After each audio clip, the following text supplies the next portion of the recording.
Salut à tous, bienvenue sur la chaîne Ultra World. Aujourd'hui, on embarque pour un voyage extraordinaire à travers la vie de Julio Iglesias, l'une des plus grandes icônes musicales de tous les temps. Avec sa voix suave et ses ballades qui ont fait fondre des cœurs dans le monde entier, Julio a vendu plus de 300 millions d'albums et conquis des générations. À 81 ans, ce légende vivante s'apprête à révéler sa vérité dans un biopic Netflix très attendu. De ses rêves de footballeur brisés à sa gloire mondiale, en passant par des amours tumultueux et des controverses, son histoire est digne d'un roman. Alors, installez-vous et découvrez pourquoi Julio Iglesias reste une figure inoubliable. Si vous aimez les récits passionnants, n'oubliez pas de liker, de vous abonner et d'activer la cloche pour ne rien manquer.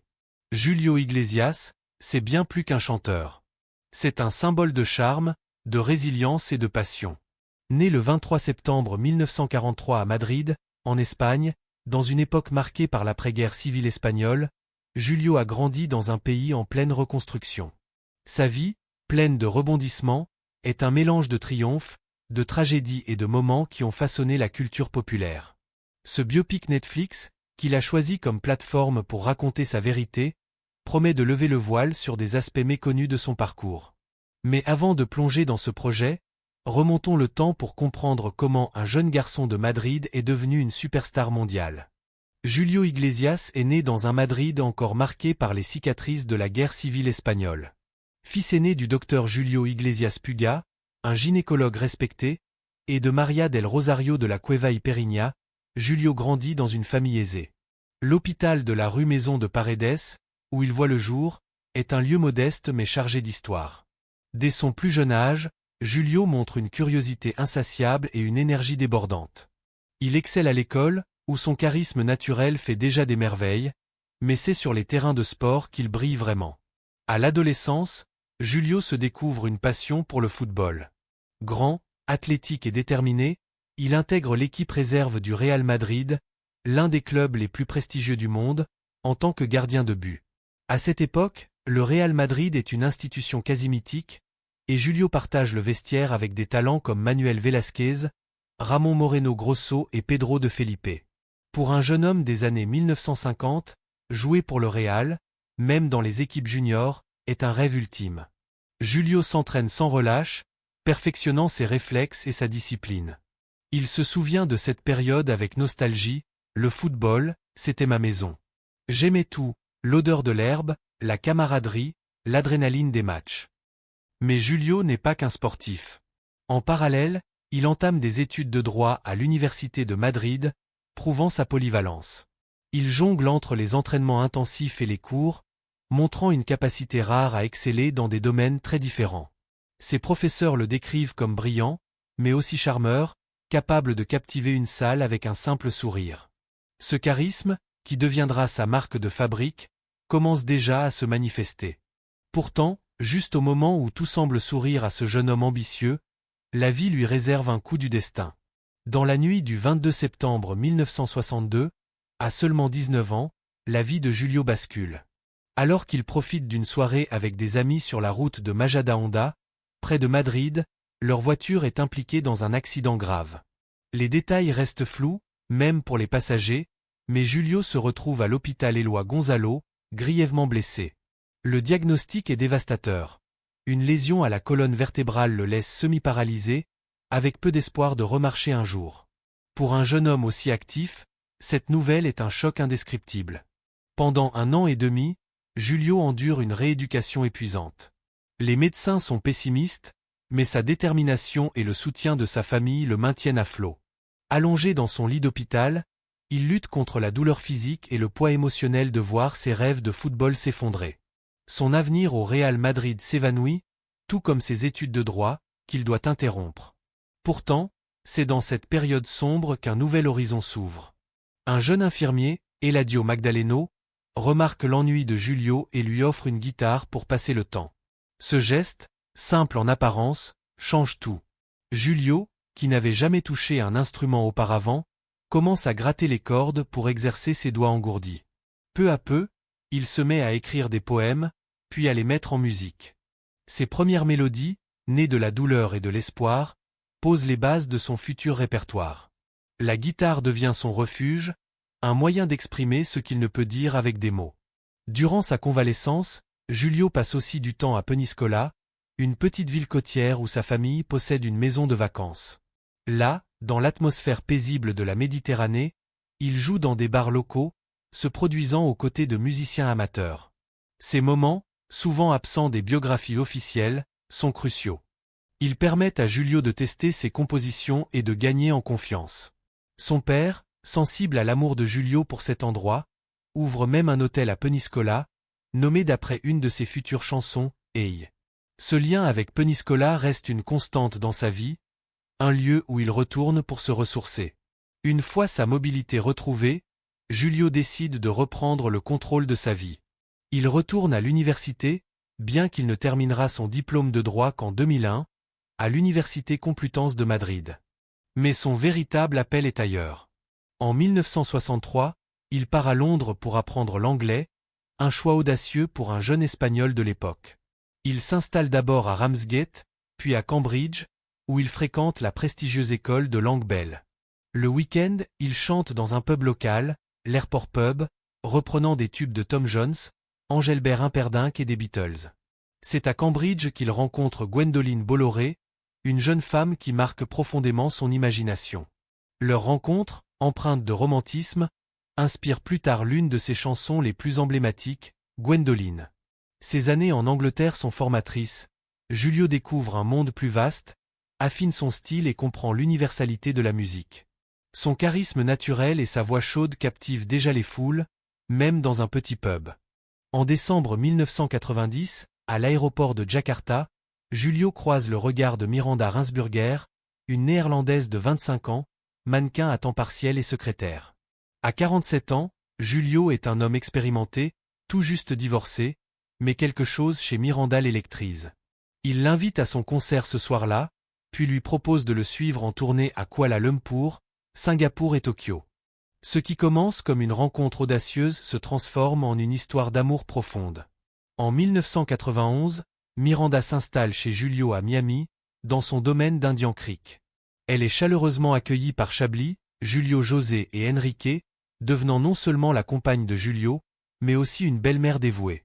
Ensemble, ils fondent une famille de 5 enfants, Miguel Alejandro, 1997, Rodrigo, 1999, les jumelles Victoria et Cristina, 2001, et Guillermo, 2007.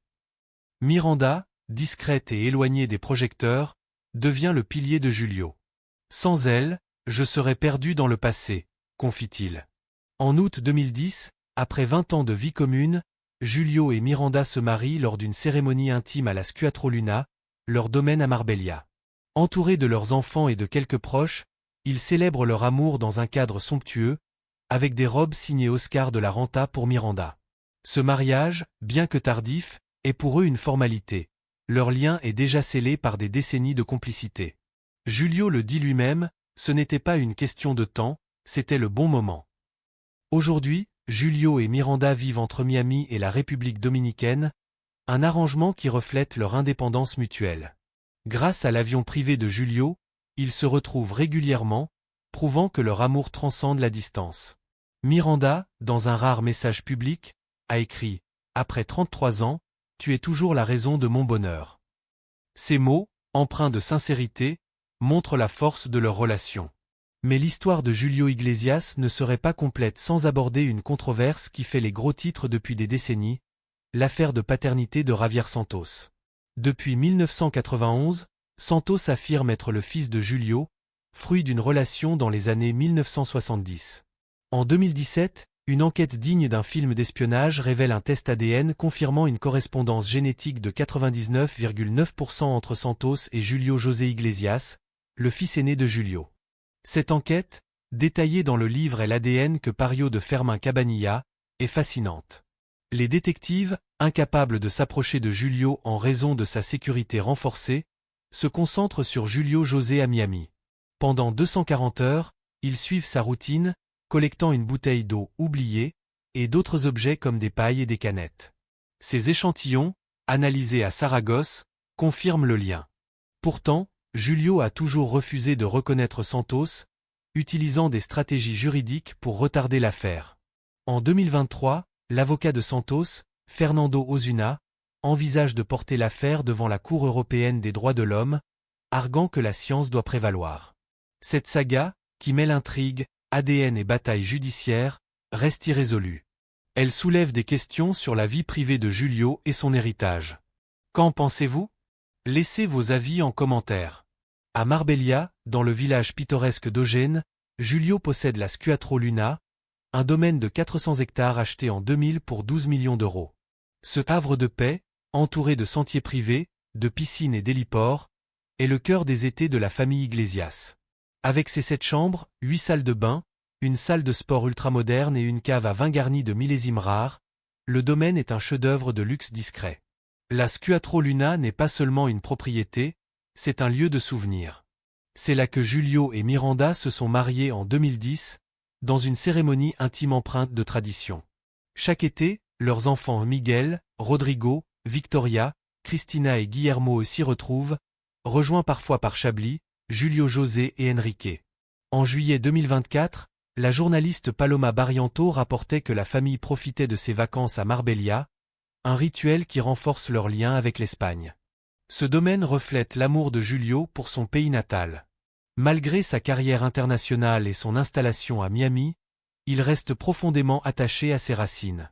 La Scuatro Luna est un sanctuaire où il peut être lui-même, loin des caméras et des rumeurs. En 2023, des rumeurs alarmantes circulent sur la santé de Giulio. Certains médias affirment qu'il est confiné à un fauteuil roulant, souffrant de déclin cognitif ou même d'Alzheimer. Ces spéculations, amplifiées par son retrait temporaire des projecteurs, inquiètent ses fans. Giulio, indigné, prend la parole sur les réseaux sociaux. « Je n'ai jamais eu l'esprit aussi clair », écrit-il, accompagnant son message d'une photo récente où il arbore une moustache en hommage à son père. « Je suis en train d'écrire mes mémoires, et je suis plus lucide que jamais », ajoute-t-il. Giulio dénonce la malveillance de ces rumeurs, qui semblent naître de son choix de vivre plus discrètement. Cette réponse, teintée d'humour et de fermeté, rassure ses fans et rappelle sa résilience face aux défis. À 81 ans, Giulio Iglesias est prêt à raconter sa vérité. Après des décennies de spéculations, de livres et de documentaires non autorisés, il choisit Netflix pour un biopic qui promet d'être monumental. « J'ai décidé de dire la vérité sur ma vie », déclare-t-il, inspiré par une lettre émouvante de Bella Bajaria, vice-présidente de Netflix. Ce projet, le premier auquel il participe activement, couvrira son parcours. Du Real Madrid à l'accident qui a brisé ses rêves, de ses débuts musicaux à sa gloire mondiale, sans oublier ses amours et ses controverses. Un projet similaire, basé sur la biographie secreto-confaisable d'Alfredo Frel, avait été envisagé par Disney, mais les exigences de Giulio pour les droits de ses chansons avaient stoppé l'aventure. Avec Netflix, il semble avoir trouvé le partenaire idéal. Quel secret révélera-t-il? Comment abordera-t-il l'affaire Santos ou son premier mariage? Ce biopic pourrait redéfinir son héritage. Giulio Iglesias, ses 300 millions d'albums vendus, des concerts dans le monde entier et une influence qui transcende les frontières. Ses enfants, de Chablis à Guillermo, portent son nom avec fierté, qu'ils choisissent la musique, comme Enrique, ou une vie plus discrète, comme Miguel. Miranda, sa femme depuis 2010, reste son rock, tandis que la Scuatro Luna symbolise leur unité familiale. À 81 ans, Giulio continue d'inspirer. Malgré les rumeurs, les controverses et les défis, il reste maître de son histoire. Son biopic Netflix promet de révéler l'homme derrière la légende, avec ses forces et ses failles. Quelle est votre chanson préférée de Giulio? Que attendez-vous de ce biopic? Partagez vos pensées en commentaire. Et voilà, mes amis, nous arrivons au terme de ce voyage extraordinaire à travers la vie de Giulio Iglesias, une légende dont la voix a résonné dans les cœurs du monde entier pendant plus de 5 décennies. De ses débuts modestes à Madrid à son ascension fulgurante comme superstar mondiale, en passant par des épreuves qui auraient pu briser n'importe qui, Giulio a prouvé que la passion, la résilience et l'amour peuvent transformer un destin. Alors, avant de nous quitter, prenons un moment pour réfléchir à ce qui rend cet homme si unique, à son impact culturel, et à ce que son biopic Netflix pourrait nous révéler. Si cette histoire vous a touché, n'oubliez pas de laisser un like, de vous abonner et d'activer la cloche pour ne rien manquer de nos prochaines vidéos. Giulio Iglesias, c'est bien plus qu'un chanteur. C'est un symbole de l'Espagne, un pont entre les cultures, et un homme qui a su transformer la douleur en article. Né en 1943 dans un Madrid encore marqué par les cicatrices de la guerre civile, il a grandi avec des rêves de grandeur, d'abord sur les terrains de football, puis sur les scènes du monde entier. Son accident en 1962, qu'il a laissé semi-paralysé à 19 ans, aurait pu mettre fin à ses ambitions. Mais, comme il l'a si souvent chanté, la vida sigue igual, la vie continue. Avec une guitare offerte par un infirmier compatissant, Julio a découvert une nouvelle vocation. Ses premières notes, grattées dans un lit d'hôpital, ont posé les bases d'une carrière qui allait conquérir des millions de fans, de l'Europe à l'Asie, en passant par les Amériques. Ce qui frappe dans le parcours de Julio, c'est sa capacité à se réinventer. Quand le football lui a été arraché, il a embrassé la musique. Quand les rumeurs et les controverses ont menacé son image, il a répondu avec humour et dignité. Et quand l'amour a semblé insaisissable, il a trouvé en Miranda Reinsburger une partenaire qui a redonné un sens à sa vie. Leur histoire, scellée par un mariage intime à la Squatro Luna en 2010, est un témoignage de la force des liens forgés dans l'adversité. Miranda, avec sa discrétion et son dévouement, a été le roc dont Julio avait besoin pour naviguer entre la gloire et les défis personnels.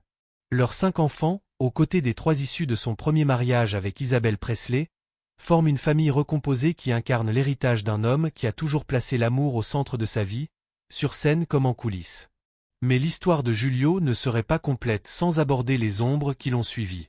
L'affaire Javier Santos, avec ses tests ADN et ses intrigues judiciaires, rappelle que même les icônes ne sont pas à l'abri des controverses. Depuis 1991, cette saga a fasciné les médias et divisé les opinions. Julio, fidèle à lui-même, a choisi de rester silencieux, laissant la justice et le temps faire leur œuvre. Pourtant, cette affaire soulève des questions universelles. Qu'est-ce qui définit une famille? Comment concilier la vie publique et les secrets privés? Le biopic Netflix, annoncé comme le premier projet où Julio racontera sa vérité, pourrait apporter des réponses. Ou, peut-être, il choisira de se concentrer sur la musique, l'amour et les triomphes qui ont défini sa carrière. Quoi qu'il en soit, ce film promet d'être un événement culturel majeur, un moment où une légende prend la parole pour écrire le dernier chapitre de son histoire. Julio Iglesias, c'est aussi un pont entre les générations. Ses enfants, de Chablis à Guillermo, ont chacun tracé leur propre chemin, certains dans la lumière, comme Enrique, devenu une superstar mondiale, et d'autres dans l'ombre, comme Miguel, qui préfère la discrétion d'une carrière dans la finance. Mais tous portent en eux une part de l'héritage Iglesias, une passion pour la vie, un amour pour l'art, et une résilience face aux défis. À la Squatro Luna, leur domaine à Marbella, la famille se réunit chaque été, tissant des souvenirs dans un cadre qui symbolise à la fois le luxe et l'intimité. Ce lieu, où Julio et Miranda ont célébré leur amour, est plus qu'une propriété. C'est un sanctuaire, un refuge où les valeurs familiales priment sur la célébrité. Merci d'avoir suivi cette plongée dans la vie fascinante de Julio Iglesias. De ses rêves de footballeur à sa gloire musicale, en passant par ses amours passionnés et ses défis, son histoire est une ode à la résilience. Pour ne rien manquer de nos prochaines vidéos, abonnez-vous, activez la cloche et laissez un like. Dites-nous en commentaire ce que vous pensez du biopic Netflix ou partagez votre anecdote préférée sur Julio. À très bientôt pour d'autres histoires incroyables.